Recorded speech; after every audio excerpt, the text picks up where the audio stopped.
All right, good morning or good afternoon. I'm here today to share some exciting news about the next step forward in Alberta's COVID-19 vaccination program. We're here today at Shoppers Drug Mart at the Rabbit Hill Shopping Centre in Edmonton, and I'd like to thank Chevelle Sharma, the owner of this store, for welcoming us here, as well as Jeff Leger, who is the president of Shoppers Drug Mart Canada. Like many pharmacies in our communities, most of us rely on stores like these for our flu shots, medications, and a whole lot more. They play a key role in protecting the health of our loved ones. And for many people, their community pharmacist is the healthcare professional that they know best. A pharmacist is the trusted face who fills our medications, educates us on use and safety, provides immunization, and many other clinical services.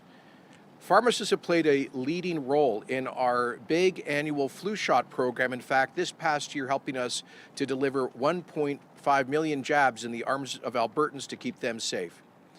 And that's why I am pleased to announce that starting this week, the number of pharmacies delivering the COVID-19 vaccine has more than doubled and is set to grow further and further. There are now 259 pharmacies in 107 communities administering thousands of doses every day. The number of participating pharmacies has grown by 154% since March 1st. These pharmacies are rapidly increasing our ability to immunize people as quickly and as safely as possible. More than 66,000 doses will likely be delivered at Alberta pharmacies this week alone. And we're working to bring even more pharmacies on board. I want to thank them for their leadership and cooperation. We expect more than 500 locations will be booking appointments across Alberta by early next month, early April. So to every Albertan who has a pharmacy offering the COVID-19 vaccine nearby, please book an appointment just as soon as you can. To every community that doesn't yet have a local pharmacy offering this vaccine, please book through Alberta Health Services, AHS, when eligible, but also know that we will get vaccines to your pharmacy as quick as we can. And you can check out online registration, just Google Alberta AHS COVID-19 vaccine. Today, we have 259 pharmacies offering the vaccine and 1,000 more that are just waiting for enough vaccines to arrive. These pharmacies have the skills, the commitment, and they are ready, but they just need the doses.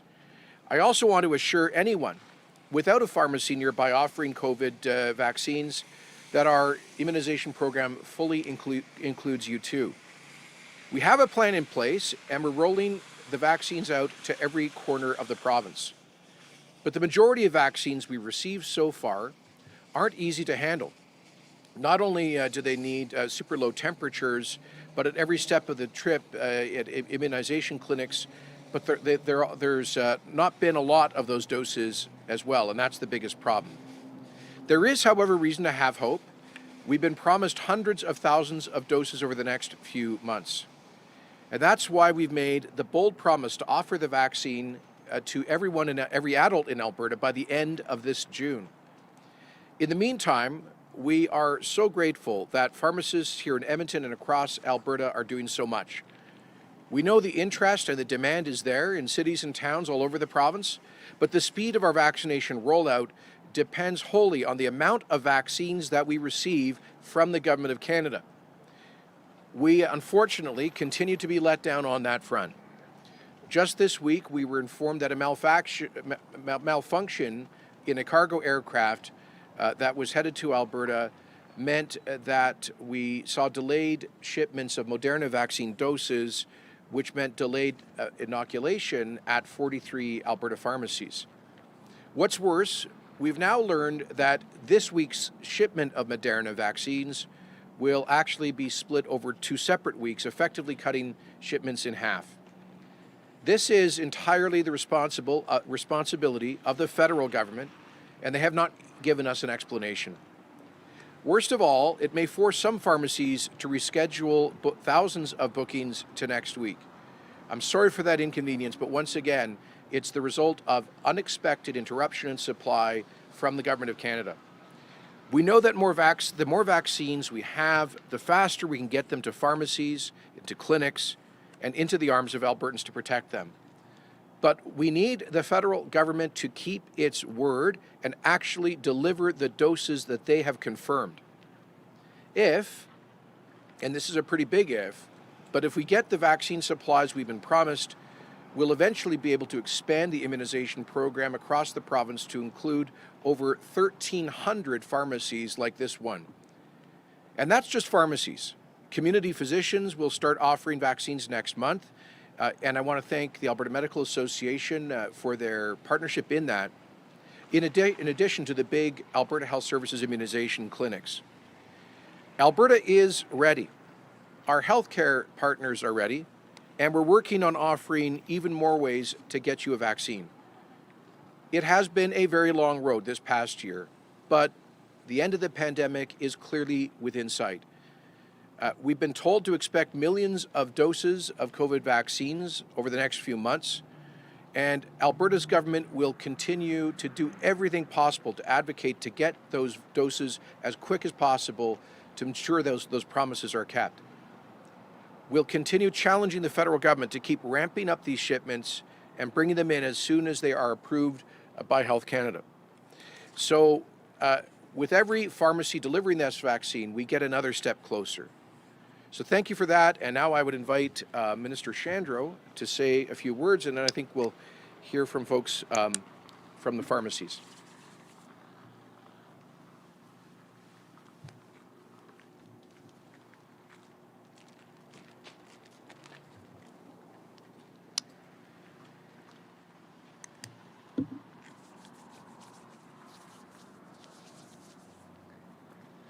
Well, thank you very much, Premier. I'm very happy to be here this afternoon to make this announcement about the doubling of the pharmacies in Alberta who will be providing COVID vaccines to Albertans.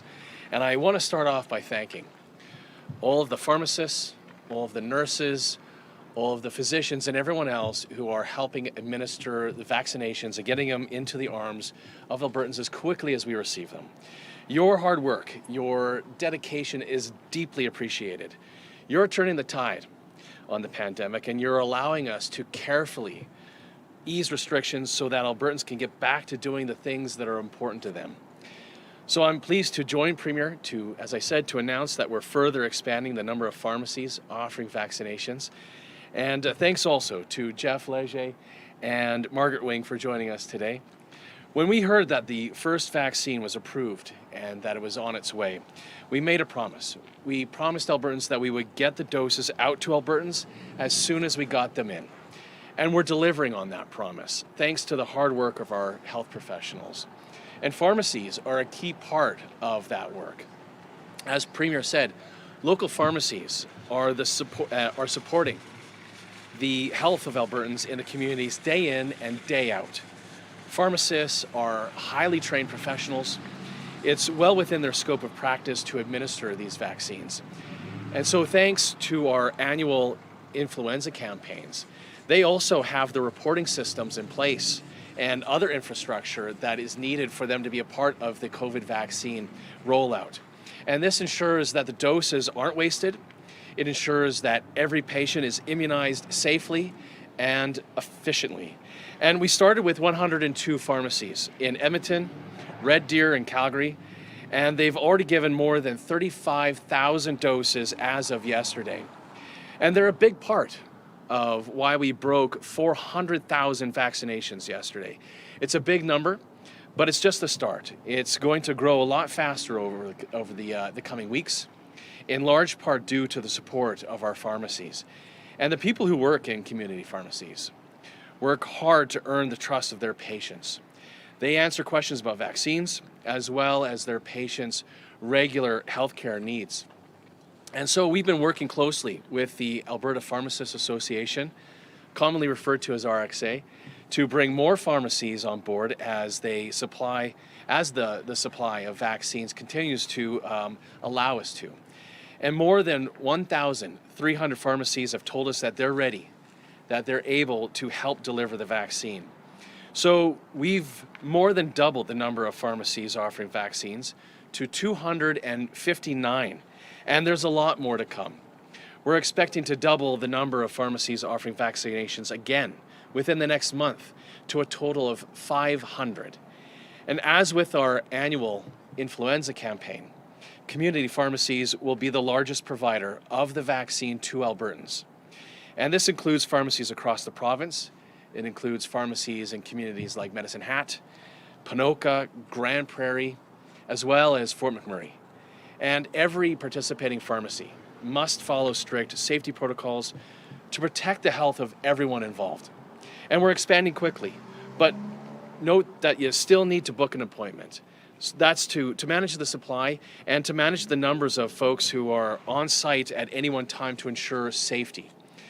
Now, to find out if your local pharmacy is offering the vaccine, visit the Alberta Blue Cross website, click on the COVID-19 banner at the top of the page, and we encourage you to check back often. The list will be updated frequently as more and more pharmacies throughout the province are enrolled in the program. And at this time, the supply of vaccine that Alberta is receiving from the federal government is not enough to meet demand. As Premier mentioned, the unexpected change in the number of Moderna doses arriving next week means that smaller shipments will be going out to our pharmacies, and some may not receive any doses at all. And this may mean that appointments that were booked based on confirmed allocations from the federal government must now be rescheduled. And this is, as Premier said, unacceptable. It impacts our ability to immunize Albertans. But it's a temporary setback, and it won't slow down our expansion overall. Every new pharmacy offering vaccines means that thousands of more Albertans get their doses quicker and that they get them closer to home. When we said that every Albertan who wants a vaccine will get one by the end of June, it was based in large part on the role of our pharmacies. We know that the demand is there. We know that the vaccines are the path to opening up life again. And as long as the federal government meets the delivery commitments that they have provided us, we're looking at life at the other side of the pandemic this summer. And so thank you. I'll now invite Jeff Leger, who's the president of Shoppers Drug Mart, to say a few words.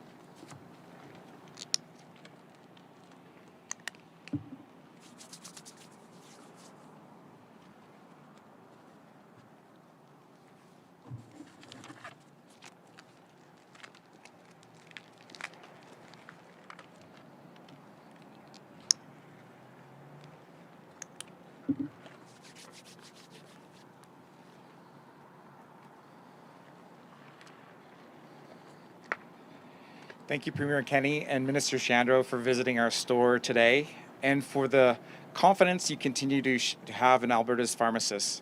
My name is Jeff Legier. I'm the president of Shoppers Drug Mart, and I'm a pharmacist myself. I want to take a quick moment to also thank our store teams who have continued on the front lines throughout the COVID-19 pandemic. In particular, I want to thank Shivali for hosting us at the store today, for taking time out of what I know is a very busy day. In our organization, we have been preparing to distribute and administer COVID vaccines since last November. In that time, we've had extensive conversations with all governments to offer advice on vaccine rollouts. A few weeks ago, we began vaccinating Albertans aged 75 or over with the Pfizer vaccine at select stores. In fact, one of our stores provided one of the first vaccines in a community pharmacy back on March 4th. In looking nationally at rollout plans, we think Alberta has gotten it right. They have quickly lowered the age cohorts eligible to be vaccinated, and they put their trust in community pharmacists to accelerate the pace of vaccinations. Alberta was the first province to deploy community pharmacy and vaccine rollout plans and to tap pharmacists to inject with Pfizer or other COVID vaccines. Pharmacists are among the most trusted healthcare professionals. We provide convenient community-level health services and advice in nearly every city and town throughout the province. Alberta has shown tremendous leadership making vaccines accessible in community pharmacies, which allows it to be close to residents. Our hope is that someday soon, every one of our more than 1,800 pharmacies among the more than 10,000 community pharmacies across the country will be vaccinating patients. Together, we believe these pharmacies could vaccinate up to 3 million Canadians each week. As I wrap up, I want to say thank you again to Premier Kenney and Minister Shandro for your work in bringing this initiative forward and enabling pharmacists to help our community stop the spread of COVID-19. Thank you. I'll now invite Margaret Wing, who's the CEO of RXA, to join.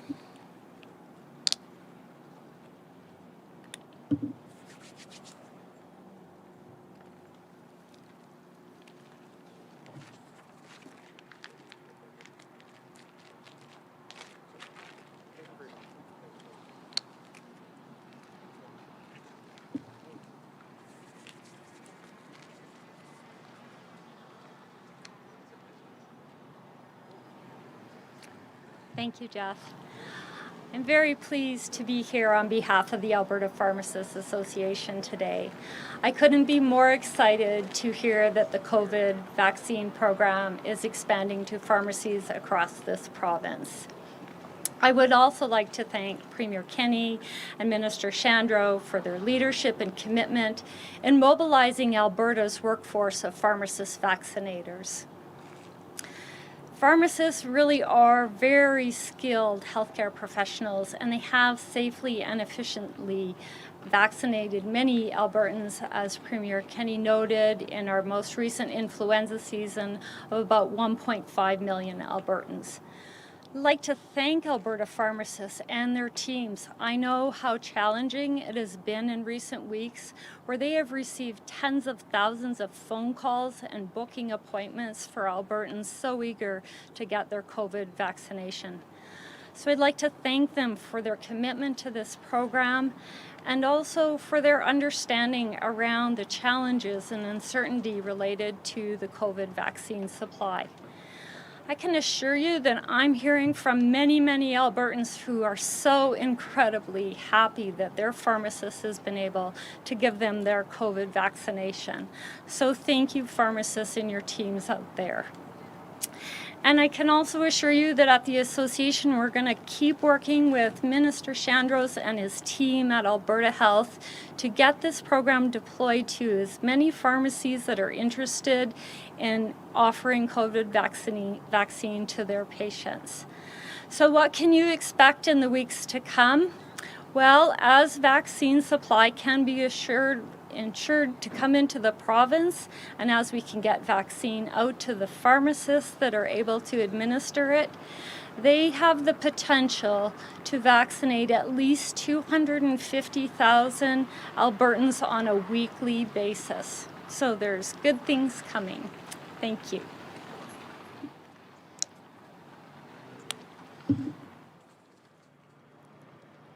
Thank you, Margaret. We'll now go to the phones for questions. We'll do one question, one follow-up. Operator, can you please put through our first caller? Thank you. The first caller is Dean Bennett, Canadian Press. Thanks very much. For the Premier or the Health Minister, Monday is the day when you're going to start reviewing whether or not to reopen sectors of the economy more. Given the numbers we're seeing, the variant numbers, can we expect anything to change on Monday or anytime next week?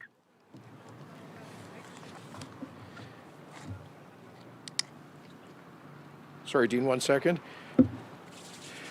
Got to do my ablutions here.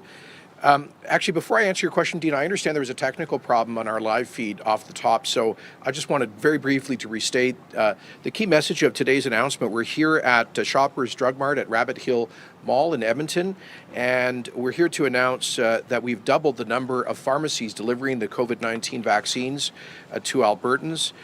We hope to be able to administer over 60,000 doses through our community pharmacy partners this week alone. And as soon as we get adequate supply out of the federal government, we hope to be able to ramp that up to over 1,100 pharmacies, over 1,300 pharmacies, across the province. And today was partly just to underscore the great partnership, and we are well ahead of any other province in helping to make it more convenient for Albertans to be vaccinated against COVID-19 at their neighborhood pharmacy. And just very quickly, We encourage people to go to their pharmacies. It's the most convenient way if they're nearby. If they're not nearby a pharmacy delivering the vaccine, we encourage them to go to the AHS website and figure out the closest AHS facility. So on your question, Dean, the answer is that we will be receiving advice from the Chief Medical Officer and reviewing that over the next few days. The Cabinet COVID Committee will meet on Monday to look at the most recent data. As you know, in the Path Forward plan that we published in February, if the provinces has under 300 people hospitalized with COVID-19, then that's the key metric to move towards step 3 in the path forward. We've outlined a number of the kind of activities that would be subject to relaxation of public health measures and restrictions at step 3. We have been at under 300 hospitalizations now for, I think, about a month. Maybe it's more like 5 weeks. And so it's been pretty stable. It's clear that things have plateaued. We have stopped seeing the decline in new daily cases, total active cases, and hospitalizations, but they have been stable. Of course, there have been little blips up and little blips down, but basically the situation has been relatively stable. As you know, Dean, we are concerned about some growth in variants of concern. Thankfully, so far, that has not become the dominant strain. It's at about 10% of active cases here, as opposed to like 50% of new cases, as I understand, in the province of Ontario. So, Dean, we you know, I guess we're going to have to take a look at all that data, but our key benchmark is that we're at about 250 to 260 folks in hospital with COVID, only about 40 in ICU, meaning we have enormous flex capacity in the health system, and we are every day vaccinating more and more of the vulnerable. One of the most important things to watch has been the steep decline in the COVID-related death rate. We've been pretty consistently had daily deaths reported in the single digits. Every one of them, of course, is a tragedy for a family. Our hearts go out to those affected, but this is, I think, is largely because we've successfully administered both a double dose of vaccines to the residents of long-term care and designated supported living centers where 2/3 of our fatalities had occurred. So those are some of the factors we'll be looking at, Dean, but I can't make an announcement yet because we haven't made a decision. Dean, do you have a follow-up? No, thanks. I'll pass my time to someone else.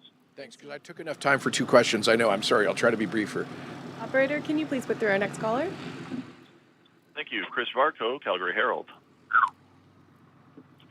Hi, I got a couple questions for the Premier. Premier, there's news today, or I guess yesterday, about some litigation in the United States by the Attorney Generals of Texas and Montana over the Keystone XL pipeline. I guess, what is your reaction to the news that the AGs down in these states are filing a multi-state complaint against the Biden administration demanding the reinstatement of Keystone XL? And just separately, has Alberta determined what its best option is yet to recoup its investment in the project? Thanks very much. Yes, we'd like to thank the 21 United States who are joining together to challenge the administration's rash decision to veto an approved pipeline that's already crossing the border. We have been in ongoing discussions with a number of those states. Just yesterday, I was on the phone with the governor of Montana. Last week, I spoke to his attorney general, who I believe led this effort. We've been in touch with officials in Texas and many other U.S. states. And we've been encouraging their efforts. This is their own initiative. And I appreciate knowing that you've got nearly half of the American state governments who are standing up for their citizens, for jobs, for energy security, and also for the Canada-U.S. relationship. This is very encouraging. I can't comment on the prospects of success in their legal effort, but I think it's great to see that this underscore that the vast majority of Americans support this project, and certainly all of the state governments along the pipeline route do as well. And we'll continue to cooperate with those and other state governments. We've also been in close touch with key members of the United States Congress, including, for example, Democrat Senate Energy Committee Chair Joe Manchin, who is a strong supporter of the project and who helped to get a rider attached to the budget bill 3 weeks ago, calling on the president to rescind his veto. On the issue of, sorry, what was the second one? Whether Alberta has determined what its best options are yes. to recoup its investment. Thanks. So we've not made a final determination. We are in ongoing discussions with TC Energy about that. We had retained legal expert advice in the United States on our options 2 or 3 months ago, and they continue to refine their legal analysis about the best way forward. But as you know, and as I've said in the past, we do believe that Alberta has a strong case to make under the investor protection provisions of Section 11 in the North American Free Trade Agreement, which were grandfathered and brought forward under the new Canada-US-Mexico Agreement. And basically, to put it in layman's terms, what it says is that if a government approves something and an investment is made on that basis, government cannot then go back retroactively and change the rules. And if it does, then it owes compensation to the investor. That's a pretty basic principle of international trade law, and it's one that I think we have a very high prospect of success with. But we've got 6 months to file under Section 11, and so we are doing our legal due diligence.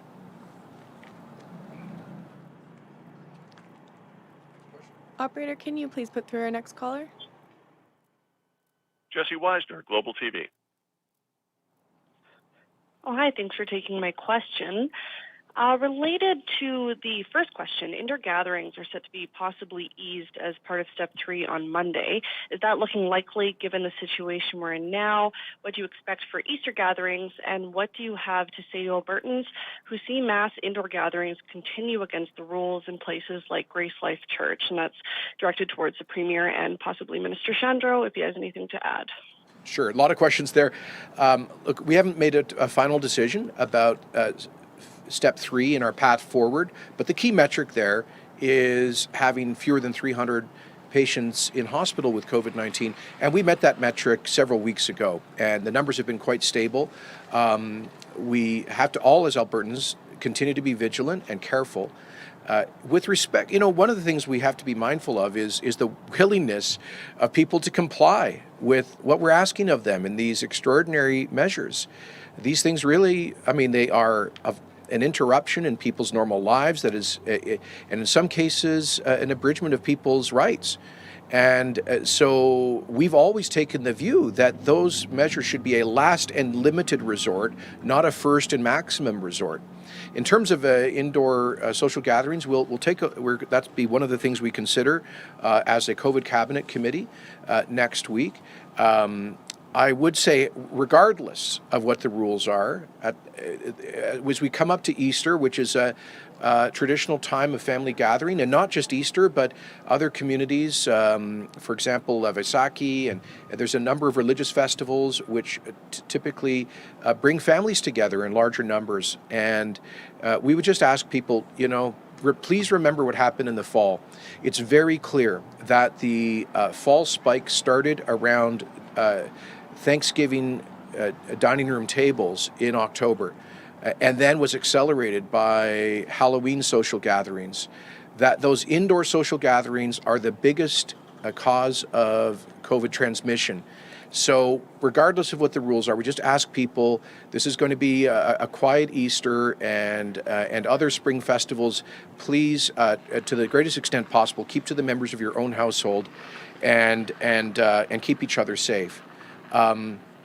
In terms of that particular church, once again, we have to keep a very clear line between those of us who are responsible for developing the policy and then the law enforcement agencies. They have a separate legal responsibility. We do not in this country have elected representatives micromanaging the operational decisions of the police or health or bylaw officers. We have to trust that they will make the right decisions in each circumstance. Jesse, do you have a follow-up? I think she asked already 3 questions, so Sure, we're giving you guys a follow-up opportunity, but you're all bundling them all in anyway, so. Okay, we can move on to our... Okay, go ahead. Go ahead, Jesse. Do I have a follow-up? You got Sorry. Okay. Some Albertans in Phase 2A were able to book their appointments before bookings officially opened up on Monday, and now Phase 2B will operate on the same honor system. How do you ensure perceived queue jumping doesn't happen again? What systems are in place to ensure it doesn't happen?